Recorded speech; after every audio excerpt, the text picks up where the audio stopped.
you have given me an opportunity to raise this issue. Sir, I want... You be specific about your request, sir. Please don't give it. 3 minutes में खत्म करूंगा. Sir, Rule 176 के तहत emerging challenges for India's energy security के विषय पर मैं short duration discussion की अनुमति के लिए अनुरोध करना चाहता हूं. पश्चिमी एशिया में तेजी से बदल रही जियोपॉलिटिकल सिचुएशन अब वहीं तक सीमित नहीं है. इसका असर भारत की एनर्जी सिक्योरिटी पर पड़ रहा है. भारत की छवि और साख पर भी इसका असर पड़ रहा है. भारत अपनी क्रूड ऑयल की लगभग 55% जरूरतें पश्चिमी एशिया से होने वाले इंपोर्ट से पूरी करता है. कॉन्फ्लिक्ट बढ़ने का सीधा असर हमारे देश में इकोनॉमिक स्टेबिलिटी पर भी पड़ेगा. उस क्षेत्र में करीब 1 करोड़ भारतीय काम करते हैं जिनकी सुरक्षा और लाइवलीहुड वहां की स्थिरता पर निर्भर करता है. हाल ही की घटना में कुछ भारतीय नागरिक मारे गए हैं या लापता है. अरे एक मिनट यस खाड़ी देशों से भारत को हर साल लगभग 51 बिलियन US डॉलर्स की रेमिटेंस होती है जो लाखों भारतीय परिवार के जीवन का आधार है. वहाँ की घटनाओं का असर भारत पर भी दिखाई देने लगा है. सर, कुकिंग गैस सिलेंडर के दाम में लगभग 60 रुपए की वृद्धि हुई है. कमर्शियल गैस सिलेंडर 115 की वृद्धि हुई है. इसका बोझ गरीब परिवारों से बड़ा है. इसीलिए मैं आपसे निवेदन करता हूँ. अभी आप संसद में हंगामा देख रहे थे. आज फिर से संसद का कार्रवाई हंगामे का भेंट चढ़ा. अभी आप मल्लिकार्जुन खड़गे को सुन रहे थे. आगे राहुल गांधी क्या बोले वो भी सुनाएंगे. वीडियो में अंत तक बने रहिएगा. जिस तरह से खाड़ी देशों में जो युद्ध छिड़ा हुआ है, जो अमेरिका और इजराइल का अत्याचार, जो आपका अभी ईरान जो उठा रहा है उस पर चर्चा की मांग विपक्ष कर रहा है. लेकिन जो अविश्वास प्रस्ताव जो विपक्ष लेके आया आपका जो है, जो ओम बिरला को लेकर के अब सरकार बोल रही है उस पे चर्चा कर लो. जो अभी घर में तेल महंगा होने जा रहा है, जो आपका LPG सिलेंडर महंगा हो गया, इस पर चर्चा ना हो. अविश्वास प्रस्ताव पे चर्चा हो. जो ईरान के वजह से आर्थिक संकट भारत में खड़ा हो सकता है इस युद्ध के वजह से, तो वर्तमान को छोड़ करके भविष्य पे चर्चा किया जाए. जो वर्तमान घटना है उस पर संसद में चर्चा होना चाहिए और ये परंपरा रहा है संसद का. आगे बताएंगे भी. वीडियो में अंत तक बने रहिएगा. नमस्कार, मेरा नाम विश्वजीत कुमार और आप देख रहे हैं वाक फॉर इंडिया न्यूज. अभी जिस तरह से भारत में आने वाले समय में सिर्फ आपका जो है LPG गैस का ही दाम नहीं बढ़ा है, डीजल पेट्रोल का भी दाम बढ़ने वाला है. क्योंकि सरकार बोल रही है कि मतलब कोई दाम नहीं बढ़ेगा डीजल पेट्रोल का. तो जब आप एक्साइज ड्यूटी घटाइएगा ही नहीं, राज्य जो है वो वैट घटाएगा ही नहीं, तो जो ये प्रति बैरल तेल पहले हम लोग जो खरीदते थे आपका 40 से 50 डॉलर में, अब वही प्रति बैरल तेल का कीमत हो गया है आपका $100 से लेके $105. अब आने वाले समय में सरकार इसको लेकर के क्या प्लान बना रही है, और जिस तरह से सरकार ट्रंप का बंधुआ मजदूरी कर रही है, जिस पर विपक्ष आज संसद के बाहर विरोध प्रदर्शन भी किया और राहुल गांधी सवाल भी पूछ रहे हैं कि जो ज्वलंत मुद्दा है उस पर सरकार चर्चा से भाग रही है. राहुल गांधी क्या बोल रहे हैं एक बार आप सुनिए. जमीन साहब ने कहा कि एक्सचेकर का पैसा बर्बाद हो रहा है. आप लोग जब स्पीकर के खिलाफ लोग कॉन्फ्रेंस में आए उस पर चर्चा कीजिए. 2.5 लाख रुपए पर मिनट का जो है नुकसान हो रहा है, ये जमीन पाल साहब ने चेयर से बोला. क्या और जो वेस्ट एशिया में हो रहा है उससे कितने रुपए का नुकसान होगा? मतलब सेंट्रल चीज है, मतलब एक प्रकार से पैराडाइम शिफ्ट करने की लड़ाई चल रही है. उससे हमारी इकोनॉमी को जबरदस्त नुकसान होने वाला है. स्टॉक मार्केट का आपने देख लिया. US डील साइन कर दी है मोदी जी ने, तो बहुत जबरदस्त चोट लगने वाली है देश को. तो उस पर डिस्कशन करने से क्या प्रॉब्लम है? यही हम मांग रहे हैं. और उसके बाद हम दूसरी इशू पे डिस्कशन करेंगे। बट आपको क्या लगता है वेस्ट एशिया का जो मामला है, क्या वो ज़रूरी नहीं है क्या?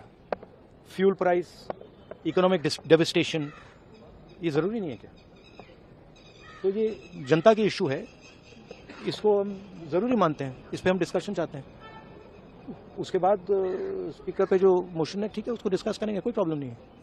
बट वो डिस्कशन करना नहीं चाहते हैं क्योंकि उसमें दूसरी बात।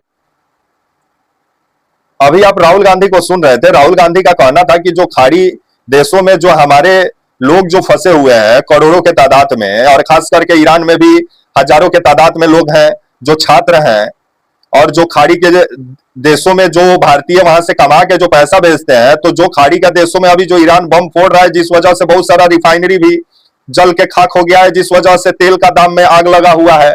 चाहे ओमान, खबर आ रहा है कि आपका सऊदी अरबिया में भी अटैक किया है, ओमान में भी अटैक किया है, आपका जो है बहरीन में भी अटैक किया है, इराक में भी अटैक किया है, जहां जहां अमेरिका का बेस है। और अब खबर आ रहा है कि अब इन जगहों पर तेल डिपो को निशाना बनाया जा रहा है ईरान के द्वारा, क्योंकि ईरान का जिस तरह से तेहरान में 32 से ऊपर जो तेल स्टोरेज का जो अड्डा था उसको जिस तरह से तबाह कर दिया इजराइल, उसके बाद से ईरान भी उठा। तब खाड़ी देशों का जो पेट्रोलियम जो मतलब कच्चे तेल का जो कुआं है उस पर अब हमला शुरू कर दिया है, जिस वजह से तेल का दाम अब जिस तरह से आने वाला समय में बढ़ने वाला है। और इसी को लेकर के विपक्ष चर्चा का मांग कर रहा है राहुल गांधी को, अभी आप सुने भी। लेकिन राहुल गांधी को लेकर के विपक्ष मोदी सरकार का कहना है कि राहुल गांधी ऐसा हरकत करते हैं जो संसदीय परंपरा के मतलब खिलाफ हमेशा काम करते हैं आपके राहुल गांधी। मतलब किरण रिजिजू का कहना है कि जब ये लोग ओम बिरला पर चर्चा का मांग किए तो अभी ये लोग कैसे मतलब ईरान, इजराइल और अमेरिका के बीच युद्ध चल रहा है उस पर कैसे चर्चा होगा, उसको लेकर के एक और प्रस्ताव लाया जाए। और विश्वास प्रस्ताव नहीं, प्रस्ताव। मतलब कमाल की बात है, सरकार मतलब इसको लेकर के चिंतित नहीं है। विदेश मंत्री एस जयशंकर बोले, लेकिन ट्रंप जो हम लोग को आदेश दे रहे हैं कि अब रूस से तेल खरीदो, तो रूस भी अब $4 से $5 अब प्रीमियम वसूलेगा अब है कच्चे तेलों पर भारत से। तो अभी रूस के साथ भी हम लोग का रिश्ता जो पहले बेहतर था, सस्ता तेल देता था, 30 से 40% डिस्काउंट देता था, उस रूस से रिश्ता बना के बिगाड़ के अमेरिका के चक्कर में जो ना पड़े कि चले वेनेजुएला से तेल खरीदने। जिस वजह से अभी आने वाले समय में भारत में ये भी खबर आ रही है कि जो शेयर मार्केट है वो गोता पे गोता खा रहा है। और ये 10 दिन का युद्ध में खबर आ रहा है कि 31 लाख करोड़ रुपया लोगों का शेयर मार्केट में सुहा हो गया है। तो अभी तो गजब का माहौल बना हुआ है। और इस पर चर्चा ना हो, मतलब ज्वलंत मुद्दा पे संसद में चर्चा नहीं होगा तो क्या चीज पे चर्चा होगा? ना एप्स्टीन फाइल पे चर्चा होगा, ना मतलब जो अभी स्थिति, महंगाई, बेरोजगारी जो भारत में फैला हुआ है, सिर्फ कॉर्पोरेट ही भारत में आगे बढ़ रहे हैं, तो चर्चा क्या चीज पे हो? और राहुल गांधी इसी को लेकर के सवाल पूछ रहे हैं तो राहुल गांधी को सीधे देश विरोधी बता दिया जाता है। और मल्लिकार्जुन खड़गे जैसे ही संसद में बोलने के लिए तैयार हुए, उसके बाद हल्ला शुरू हो गया। और मोदी सरकार के नुमाइंदे हैं, उनका कहना है कि विपक्ष सीरियस नहीं है। तो जो अभी खाड़ी देश में जो हम लोग व्यापार करते हैं, और अब तो जो आपका बंद हो गया युद्ध, आपका मतलब युद्ध के वजह से मतलब तेल खरीदना हम लोग बंद कर दिया आपका जो है रूस से, जिस वजह से 55 से 60% पेट्रोलियम पदार्थ अभी हम लोग खाड़ी देश से खरीद रहे हैं। और हुरमुज जलमार्ग है जो कि बंद कर दिया, 50 से 60% पेट्रोलियम का मतलब इसी रास्ते से मतलब आता है, मतलब जाता है दूसरे देशों में, वही रास्ता को ब्लॉक किया है। पारस की खाड़ी में हजारों जहाजें फंसी हुई हैं, जो खबर सामने आ रही है। तो आने वाले समय में जो अब तेल डिपो पर जो अब हमला हो रहा है खाड़ी देशों में, और ये पहले अधिकारी काम किया इजराइल, जो ईरान का तेहरान में जितना तेल डिपो था, जहां तेल स्टोरेज था, उसको जिस तरह से मतलब कुओं को धुआं कर दिया कि पूरा तेहरान आग का मतलब काला धुआं, जिस तरह से तेहरान का नीला आसमान को काला आसमान जो बना दिया। उसके बाद ईरान भी उठा तो खाड़ी देशों का अब तेल वाला कुओं पर हमला शुरू कर दिया है। तो आने वाले समय में अब तेल महंगा वैसा ही होगा, और तेल के वजह से और ट्रंप का मनमानी के वजह से और दादागिरी के वजह से अब पूरा विश्व जो है वो तेल संकट से जूझेगा और इसका खमियाजा उठाएगा, और दुगुना तिगुना कीमत अब देना पड़ेगा। तो इस पर चर्चा नहीं होगा संसद में। तो क्या चीज पे चर्चा होगा? जो तेल पहले हम लोग खरीदते थे आपका $40 $45 प्रति बैरल, अभी वही तेल का कीमत हो गया $105 प्रति बैरल। तो एक कमाल का महंगा हो रहा है। और सरकार बोल रही है कि तेल का दाम बढ़ेगा भी नहीं, और वैट भी नहीं घटाएगी, और एक्साइज ड्यूटी भी नहीं घटाएगी। तो कैसे तेल का दाम कम होगा? मतलब सरकार के पास कोई मतलब नया फॉर्मूला होगा?